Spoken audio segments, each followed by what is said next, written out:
예수님, 한 주간 잘 지내셨습니까? 강론하기 전에 제가 몇 달 동안 생각한 것을 이렇게 모아서 잠깐 말씀을 드리고 강론 말씀을 드리겠습니다. 이번에 구정 때 제사를 지내는 집안도 있고 또 지내지 않는 집안도 있지만, 쉽게 우리가 제사를 생각해 보면 명절 때나 또 기일 때 집에서 제사를 지낸다는 것은 돌아가신 고인분을 위해서, 그리고 가족들이 함께 모여서 고인을 기억하고, 또 명절 때는 가까운 조상님들을 기억하면서 그분들께 예를 올리는 것이 우리나라의 민풍양속입니다. 미사는 하나님께 바치는 제사입니다. 그 제사장이 사제입니다. 그래서 제사장은 제사장이 갖추어야 될 복장을 입습니다. 무더운 여름에도 제의를 다 입습니다. 수단도 입고, 옛날에는 개도포라 그래서 목에 땀이 내려오는 것을 방지하기 위한 큰 수건 같은 것을 또 걸치고, 장배기, 끈, 그 다음에 제의를 겹쳐 입습니다. 물론 땀에 흠뻑 젖습니다. 인간적으로 보면 반바지 입고 기사하고 싶어요. 그런데 그렇게 되면 첫째는 하나님에 대한 예의가 아니고, 두 번째는 그렇게 제사를 지내면 그 제사에 참여하는 신자들이 분심이 생깁니다. 그래서 제사장은 제사장답게 복장을 잘 갖춰야 돼요. 반대로 신자분들도 신자분들답게 하나님께 제사를 올리는 사람답게 복장을 갖춰야 됩니다. 첫째는 집안에서 지내는 제사도 가족들이 함께 모였을 때 제사를 지내고 시간을 정하듯이, 하나님께 바치는 제사도 여러분의 편리함을 위해서 시간을 정해놓습니다. 그러나 정확하게 몇 사람, 몇 퍼센트라고 말씀을 못 드리겠지만, 맨날 늦는 사람은 맨날 늦어요. 하나님께 제사를 지내는 사람이 그런 태도로 온다는 자체가 스스로 한번 반성을 해보십시오. 여기 놀러 왔습니다. 하나님께 제사를 지내러 오면서 늦어도 미안한 것도 없어요. 한번 늦을 수 있습니다. 그러나 다음부터는 늦지 않도록 노력을 해야 되는데, 미사 늦는 거는 예사롭게 그냥 생각합니다. 내가 와서 보관하면 됐지. 그런 정신으로 제사에 안 오는 것이 낫지 않을까. 두 번째, 복장. 여기가 야구장이니까 모자 쓰고 들어오게. 주교님도 관을 쓰고 입당을 하면 관을 벗고, 주교의 상징인 모자도 성찬에 드릴 때는 다 벗습니다. 그게 바로 성격에 대한 예의입니다. 그리고 여기 놀러 온 거 아니라면 여름에 보면 슬리퍼 신고 반바지 입고 그렇게 오는 사람도 있습니다. 등산 복장으로 오는 사람도 있습니다. 물론 이유는 있습니다. 미사 마치고 등산 가기 위해서. 등산 갔다가 다시 옷 갈아입고 미사 올 생각은 없습니다. 미사에 오는 건지 등산에 오는 건지 구분이 안 갑니다. 어떤 분들은 매주마다 하복 입고 매주마다 양복 입고, 왜 그럴까요? 그 사람은 딴 사람보다 잘 보이기 위해서, 새 장가 가기 위해서, 새로 시집 가기 위해서 그래요. 그게 바로 하나님께 바치는 제사에 대한 예의라고 보기 때문에 그렇게 배웠고 그렇게 행동하는 겁니다. 특정인을 제가 나무라는 것은 아닙니다. 요즘에는 시대가 바뀌어서 여성분들이 쓰시는 미사복 쓰면 보기 좋지만 안 쓴다고 해서 교회법적으로 의무는 아니에요. 그러나 어떤 분들은 머리숱이 적어서 저는 모자 쓰고 미사입니다. 그러면 건강에 좀 죄송스러운 표현입니다만 내 머리는 아무도 못 들어옵니다. 그러면 미사복을 쓰셔야죠. 모자를 쓰는 게 아니고. 이렇게 하나님께 대한 예의를 지켜야 되고, 우리 성가대원들은 약속을 하시는지 모르겠는데 한 번도 미사복 쓰는 분이 없어요. 잘못됐다 잘됐다 이야기 아니고, 이렇게 통일을 하는 건지 몰라도 미사복을 쓰고 안 쓰고는 개인의 자유 의사에 따라서 선택할 수 있습니다. 굳이 우리가 공산주의는 아닌데 우리 성가대는 다 미사복 쓰지 말자, 자매님들, 아니면 다 쓰자, 이렇게 굳이 통일을 안 하셔도 될 것 같습니다. 물론 개인적인 성향은 다 다를 수 있습니다. 미사포 쓰면 보기 좋죠. 그러나 본인은 도저히 나는 미사포 쓰는 거 싫다. 그러면 안 쓰셔도 죄도 되지 않고 고해성사거리도 되지 않습니다. 여하튼 본인이 생각하기에 하느님을 만나는 마음 자세, 그래서 그 마음에서부터 복장이 우러나옵니다. 내가 정말 누군가 존경하는 사람, 좀 잘 보여야 되는 사람을 만나면 과연 그 복장으로 올 수 있을까 할 정도로 아무렇게나 미사에, 그것도 교중 미사는요 일반 다른 주일날 거행되는 미사보다 더 크고 넓은 본질적 의미가 있는 미사가 교중 미사입니다. 그래서 이 미사는 개인적인 미사 제한을 받지 않습니다. 바로 공적으로 하나님께 예배를 드리는 만인을 위한 미사이기 때문에 그렇습니다. 이런 의미들을 잘 아시고 이번 9일 기도 사순식에는 제가 미사에 대한 이야기를 여러 번에 걸쳐서 말씀을 드리려고 합니다. 한 부분에 대한 의미에 대해서 해석드리고 우리가 어떤 마음 자세로 받아들여야 되는지에 대해서도 말씀을 드리려고 합니다.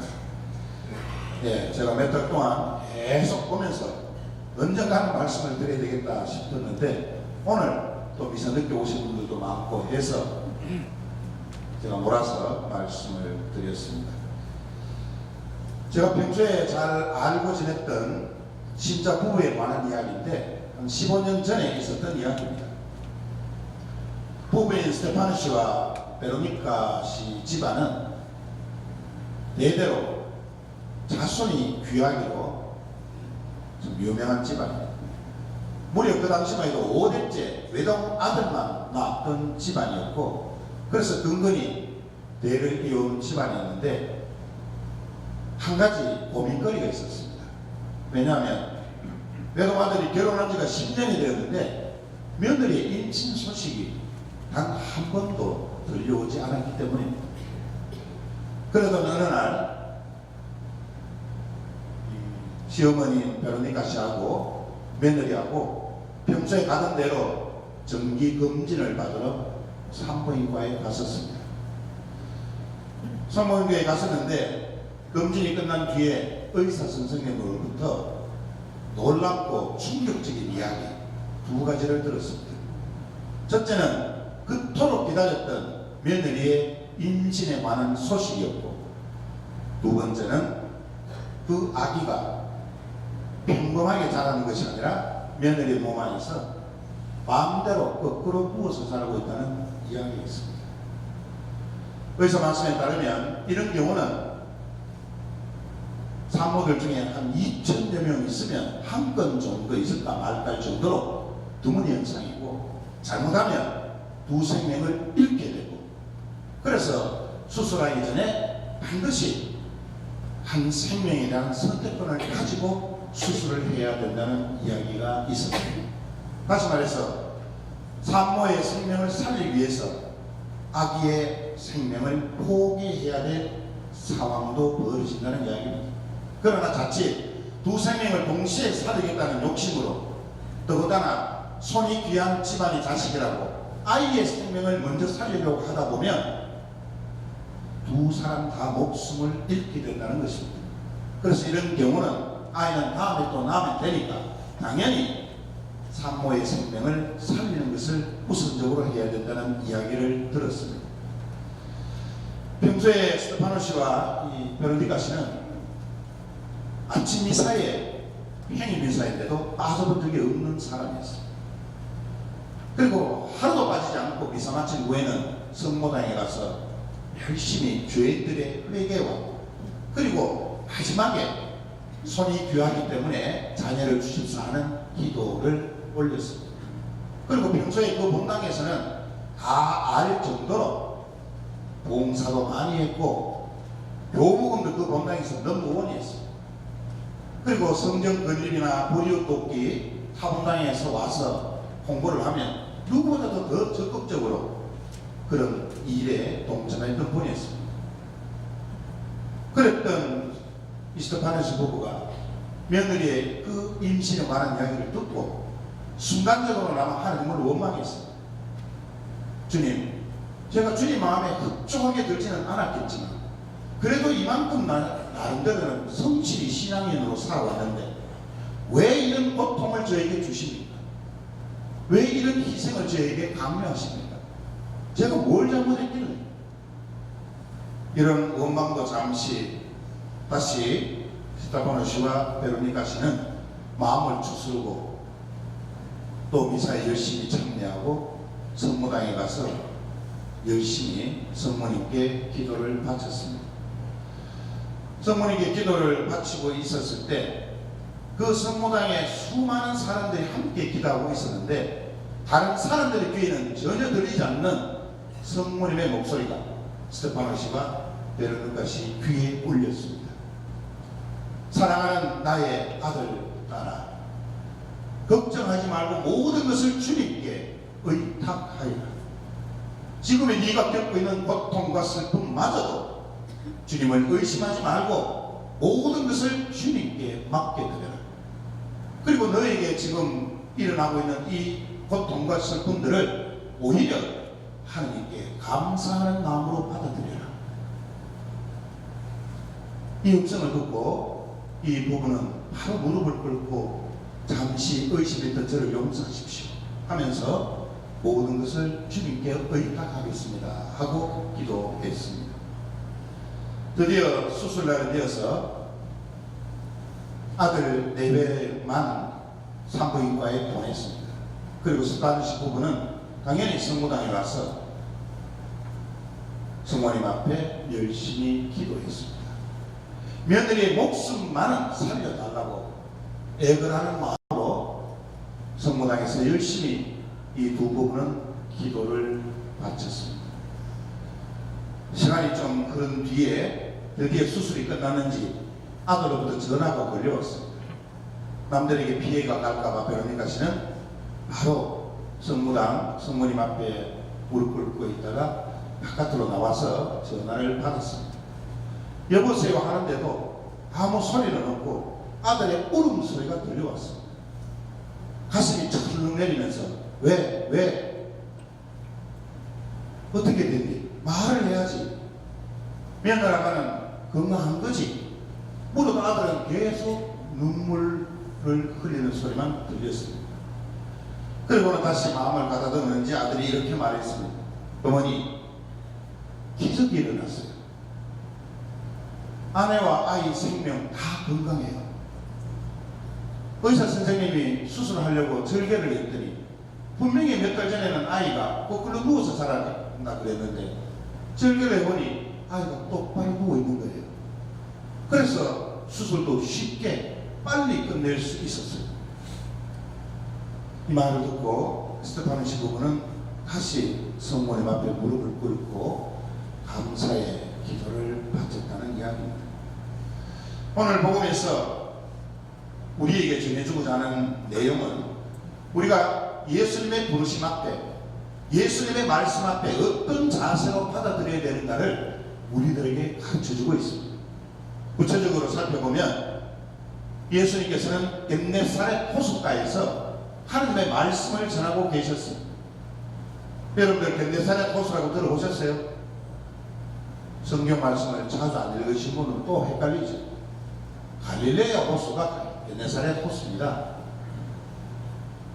그런데 사람들이 너무 많이 몰려들어서 예수님은 도저히 서서 하나님의 말씀을 가르치면 잘 안 들릴까 싶어서 배를 못해서 약간 띄운 다음 그 배 위에서 하나님의 말씀을 가르쳤습니다. 그 배가 누구의 배인 줄 아십니까? 네? 성경 말씀을 집중해서 듣지 않거나 미리 와서 읽어보지 않으면 어느 배에 타는지 알 게 뭐고 대왕호인지 김해호인지 세종호인지 그런 배에 타는가? 이렇게 생각하실 수 있겠죠. 누구 배에 탔어요? 시몬 베드로의 배에 탔습니다. 시몬 베드로의 배에 왜 하필 예수님이 탔을까요? 오늘 복음 상황을 보면 다 이해가 되는데 여러분들이 미리 와서 복음 말씀을 읽거나 또 묵상하지 않으면 그 성경 말씀에서 오물을 끄집어낼 수가 없습니다.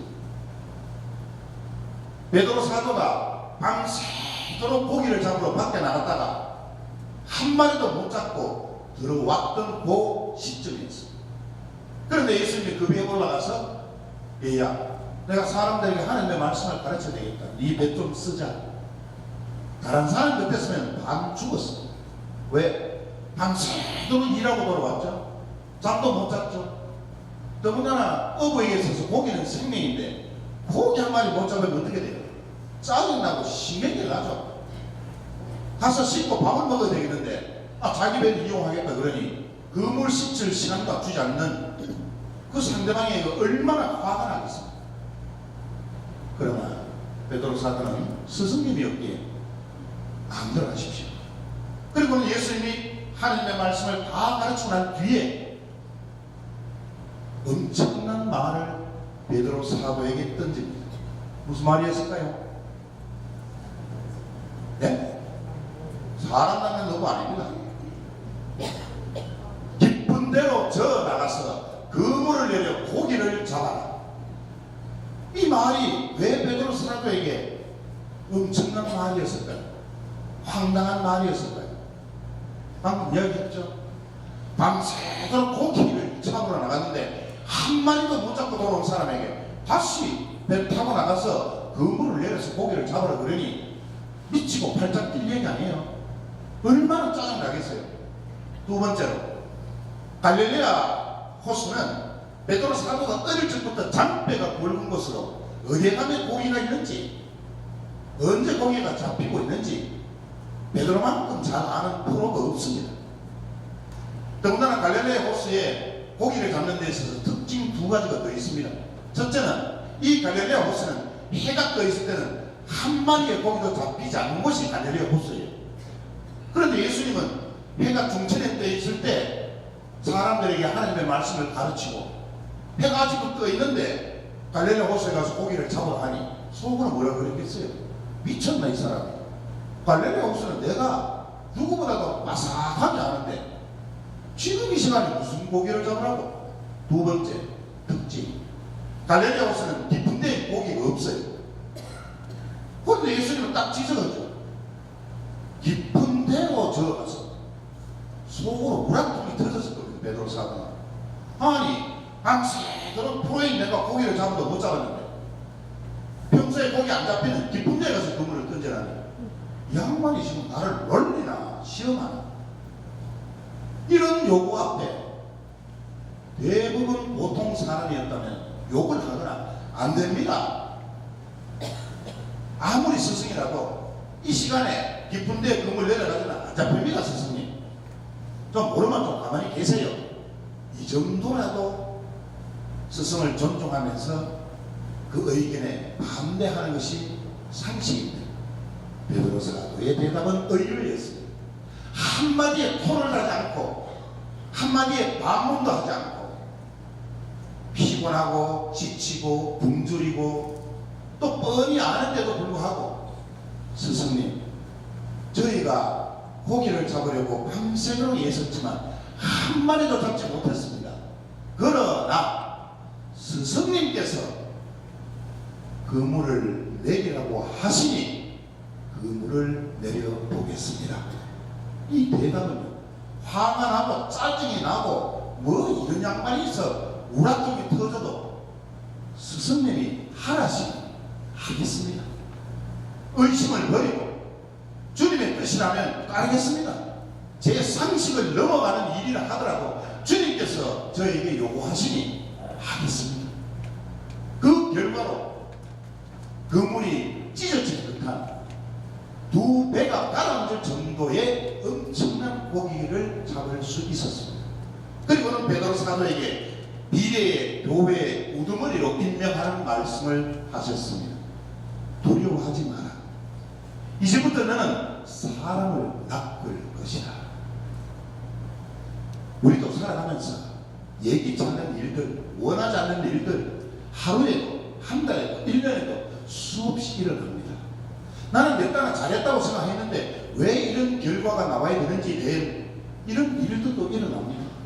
몇 달 안은 열심히 피와 땀을 쏟았는데 결과는 정말 보잘것없을 때 내가 이것 때문에 이렇게 일했던가, 혹은 남들로부터 배신감을 느낄 때, 남들로부터 자존심 상할 때, 그 밖에도 내가 원하지 않는 일들이 수없이 일어나는 거죠. 이런 일들 앞에서 우리는 자주 주님, 제가 뭘 잘못했습니까? 왜 저한테 이런 고통을 주십니까? 왜 이런 시련을 주십니까? 이렇게 원망할 때가 많습니다. 그러나 하나님께서는 우리가 극복하지 못할 고통을 절대로 허락하시지 않습니다. 우리가 이기지 못할 시련을 절대로 주시지 않습니다. 하나님께서는 우리가 감당할 수 없는 희생을 단 한 번도 요구하시지 않습니다. 그런데 우리는 해보지도 않고 덤벼들보지도 않고 노력해보지도 않고 그냥 눈앞에 보이는 그 고통, 시련, 희생, 아이고 겁나라, 아이고 나는 뭐합니다. 주님 왜 이런 고통을 나한테 주십니까? 싸워보지도 않고 포기해버립니다. 감당해보지도 않고 주님을 원망해버립니다. 그리고는 등을 돌립니다. 이런 어리석은 삶을 살아야 되겠습니까? 내가 하고자 하면 그 고통은 반드시 극복되어집니다. 극복되어진 고통은 고통이 아니라 나에게 산삼보다도 더 약효가 뛰어난 영적인 보약이 됩니다. 그래서 하나님께서는 그걸 주시고자 나에게 고통을 허락하셨는데 그것도 못 참고 싸우지도 않고 이겨내려고 한번 노력도 안 해보고 원망하고 욕하고 등을 돌리고 짜증내고 그래서 신앙생활 포기하는 사람 참 가슴이 아픕니다. 우리 모두 우리에게 주어지는 고통이든 시련이든 희생이든 유혹이든 하나님께서 허락하신 거라면 이제는 원망보다 주님 감사합니다. 주님께서 하라 하시니 해보겠습니다. 까짓거 베드로 사도처럼 토다니지 말고 반감 가지지 말고 주님께서 하라 하시니 주님께서 주셨으니 까짓거 해보겠습니다. 주님 옆에서 힘 좀 대주이소. 이렇게 안 하고 포기하니까 늘 그런 게 다가오면 피하고 숨고 그리고 또 다시 어떤 고통이 나오면 또 숨고 이러니까 이름에 고통이고 유혹이고 시련이고 우리를 잡아먹으려고 덤이 들죠. 한번 이기고 나면 상대는 우습게 보입니다. 오늘 베드로 사도에게 하신 예수님의 말씀 다시 한번 마음속 깊이 새겨봅시다. 기쁜 대로 저 나가서 그물을 내려 고기를 잡아라. 아멘. 모두를 써서 기쁜